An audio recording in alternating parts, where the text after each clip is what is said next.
Oi, gente, tudo bem? Vamos descobrir o que continuou acontecendo na nossa história? Vamos lá? Perto dali, numa árvore quase que totalmente seca, como era comum naquela região, três urubus sentados num galho e inquietos não paravam de se mexer, trocando sempre de lugar, pois um empurrava o outro, dando a entender que a brincadeira deles era tentar derrubar um do galho.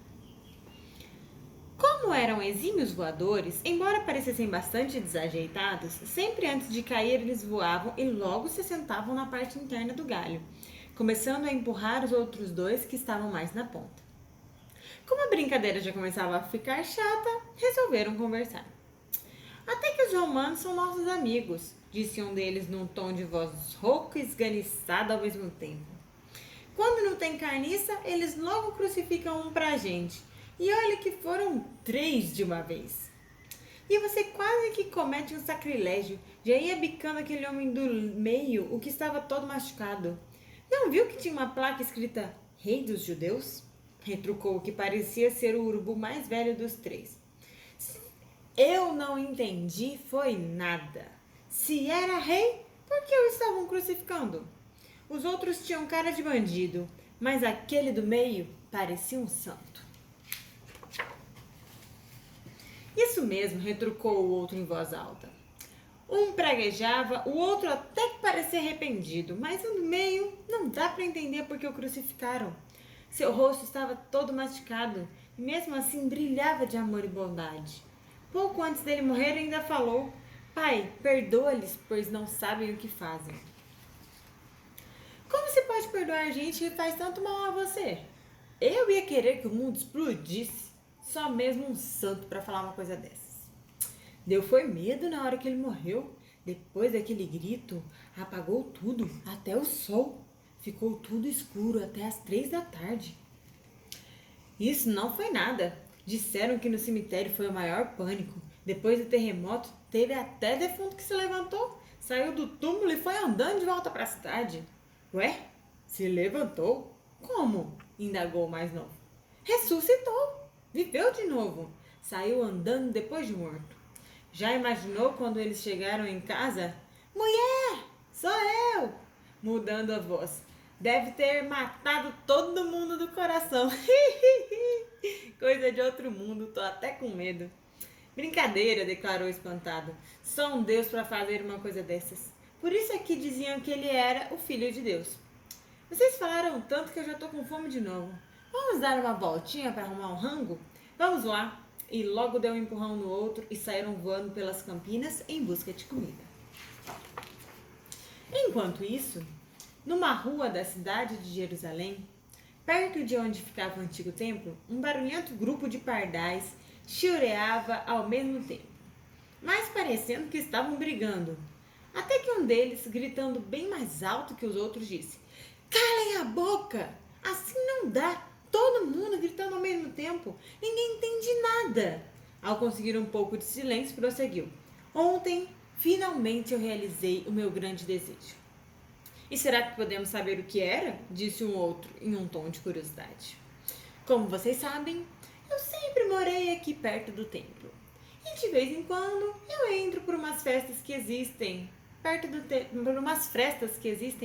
telhado e dou uma espiada lá dentro. E dá pra ver tudo o que tem lá de cima? Perguntou um outro do grupo. Quase tudo.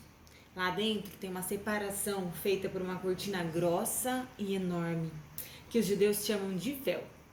Eles dizem que atrás do véu fica o Santo dos Santos, um lugar que só o sumo sacerdote pode entrar uma vez por ano, e no dia de Yom Kippur, o dia mais santo para os judeus. Lá ficava guardada a glória Shekinah de Deus. É mesmo? Você já entrou lá também? Tá maluco? Desde pequeno me ensinaram que ninguém, a não ser o sacerdote, pode entrar lá e nem ver o que tem lá dentro. Mas ontem, depois da crucificação do Nazareno Jesus, na hora exata que ele morreu, houve a maior confusão no templo. E a que horas foi isso? Conta logo o que aconteceu. Você fica falando, mas não conta. Quase que implorava o seu amigo impaciente. nem sei dizer direito. Mas era ainda dia bem claro, quando de repente virou noite e tudo começou a tremer. Quando eu ouvi o falatório, voei para minha brechinha no telhado e dei uma espiada lá dentro. Estavam todos apavorados. Gente discutindo, um acusando o outro porque o véu havia se rasgado. E se rasgou como? Alguém deve ter entrado lá e rasgado, retrucou um outro pardal. Ah, isso mesmo, disse alguém do grupo em um tom decepcionado. Deve ter sido isso que aconteceu. Vocês estão redondamente enganados. Se tivesse sido assim, o rasgo começaria de baixo para cima. Mas aconteceu outra coisa. O véu se rasgou de cima para baixo. Quem poderia ter subido lá em cima para rasgar aquele pano grosso? Ainda mais se não caiu parede nenhuma. Só um homem tão forte, tão grande como um gigante. Ou então, tão forte, tão poderoso como Deus. Rapidamente retrucou o que contava a história. E por que ele teria feito isso? Eu acho que é para dizer que agora todos podem entrar lá no Santo dos Santos. Todos podem chegar onde Deus está e ver sua glória, porque Ele mesmo rasgou o véu. E se o véu se rasgou exatamente na hora em que Jesus morreu, com certeza Jesus tem alguma coisa a ver com isso. Muita gente não dizia que ele era o Messias, que haveria de libertar o povo? O profeta Isaías profetizou há muito tempo atrás que o Cristo, que é o Messias, levaria sobre si todos os nossos pecados e daria sua vida por nós, e que a sua glória se manifestaria a todos.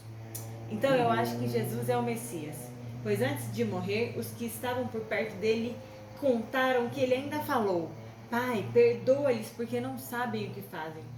E isso depois de carregar aquela cruz, tomar tapa na cara, cusparada e ainda apanhar de todo mundo. Mas se morreu, como ele pode ser o Messias? Um Messias que vai libertar o seu povo depois de morto? Isso não dá pra entender. Sabe de uma coisa? Eu acho que devemos ficar bem atentos para saber o que vai acontecer, porque, ao meu ver, essa história ainda não acabou. É isso aí. Vamos ficar de olho, concordaram os outros.